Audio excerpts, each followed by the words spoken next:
So it's been a crazy few weeks in converting my box truck into a livable, workable space. Today I am going to inch towards getting it a little bit more livable by installing some lights. So at this moment in time, I have been using some temporary video lights that are just like USB rechargeable to see what's going on. They've all been just running on battery for the moment, but I bought some LED strip lights. You know, the rolly things that you get? I bought some of them off of Amazon, and I bought some, I guess, holder mounts for them. I'll show you in a second, but I need to install at least some of them and connect them to my power because it's getting a bit ridiculous now. So in this video, I am going to install 2, maybe 4 of my lights, so I can actually see what I'm doing, so I can actually live, and I can stop using USB lighting. That's the plan for today. So just to show you what I've been using previously is these are video lights. It's Amaran Ace 25C. So they are RGB lights. They're USB powered, so you just they're battery powered, so you just charge via USB, and they offer up to 25 watts of power. And I've just been using these and just charging them up when I can. They also act as little power banks. You can also, the power that's stored in them, you can actually have it output the power as well, which is why these have been so useful so far. But yeah, I can't live on these forever. One useful thing with these lights is, for my work, I do video work, which is why I have these video lights. Part of the reason why I kept in the tracking from the door is because these lights have magnets on the back, so they clip to metal. It's super useful having these lights. If I just want to place them anywhere, ignore this, anywhere around here, I can place these lights up to light up the area if I need to. I have multiple of these lights, so they're super useful in terms of additional lighting if I need it for videos. However, for just day-to-day turning on a light, these are kind of overkill and impractical. So that's why I'm changing these ones. So just to show you what we're kind of looking at here, these are the LED strips that I bought, and this is the LED controller. That's all you need for the 2 parts, the actual lighting strip and the controller. The controller works on Bluetooth, so you can actually use, I guess there's a third part. So you can use like a remote, you can use your phone in order to basically turn the light on and off and change the temperature from warm to cool, or there's a switch on it which just basically turns it on and off. It's very, very simple, and it's very, very effective. So I bought myself these lights that have 2 colors, essentially warm and cool, and you can gradually fade between them. Some people like to do RGB lights, which is, you know, red, yellow, green, blue, purple, orange, teal. That's fun, but it's not very practical. I'm not going to have red lighting in my truck. I'm not going to have blue lighting. I have no need for that. So I'm just going to do these, because warm and cool is all you really need in terms of colors. You want warm during the nighttime, cool during the daytime. You want to reduce the blue at nighttime to help your eyes. And then you just need power for it and the brightness. These lights have a very high density of LEDs, so you won't see the individual LEDs. Warm and cool, good quality from what I can see on the internet. Then we have this remote. You can actually buy the remote and 1 controller together. It's a fairly cheap package overall.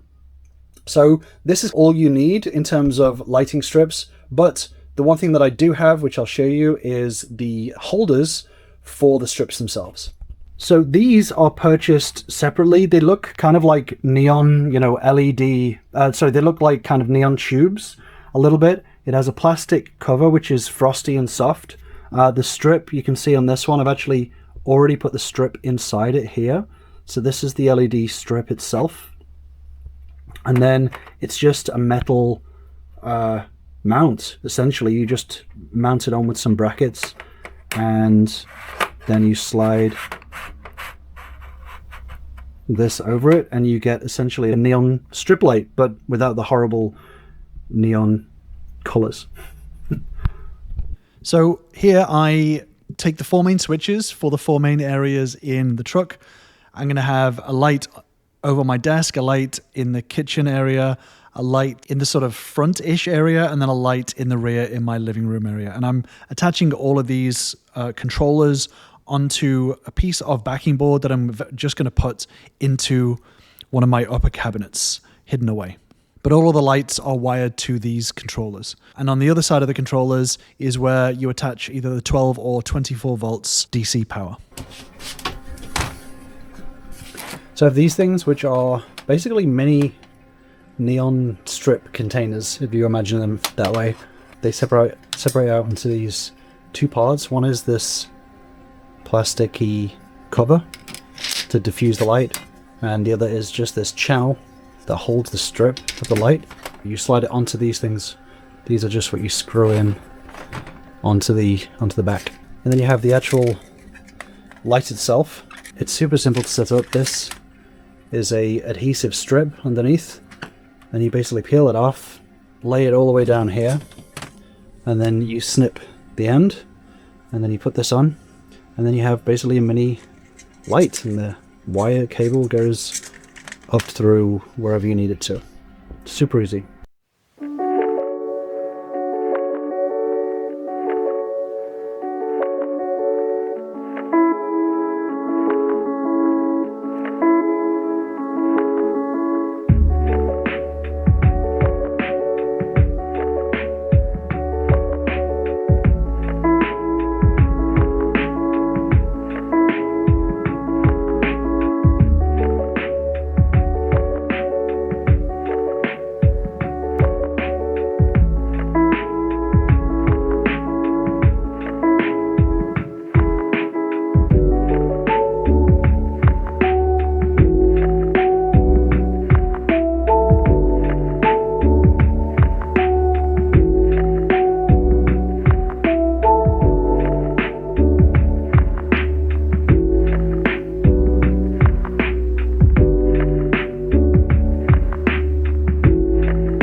kitchen light is fully fit in, and I've connected the app to it, and you can control the brightness, the warmth, how cool it is, turn it on and off.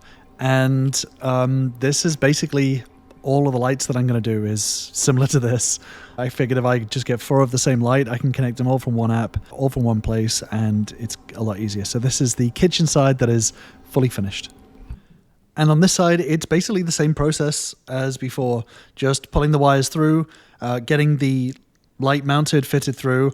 I cut out all of the soldering side of things. You can do it without soldering. You can do it with just the basic connectors that they already have fit on it. But I didn't want to do it that way because the connectors would have been exposed outside of the wood, which is not what I wanted to show. So I soldered wires directly to it so I could hide the wires a little bit away. So that's the way I did it. But you can do it a lot simpler than I did, without an hour of learning how to solder and then another hour actually doing a decent job of soldering. So yeah, it's basically the same process. And this is now the lighting that I have above my desk. I didn't get through all 4 of the zones because I ran out of time and I just wanted to get to bed at this point. So I have my desk and my kitchen, which is the minimum that I wanted to do for the day. So I now have my first light installed. It's a little bit off center, not gonna lie.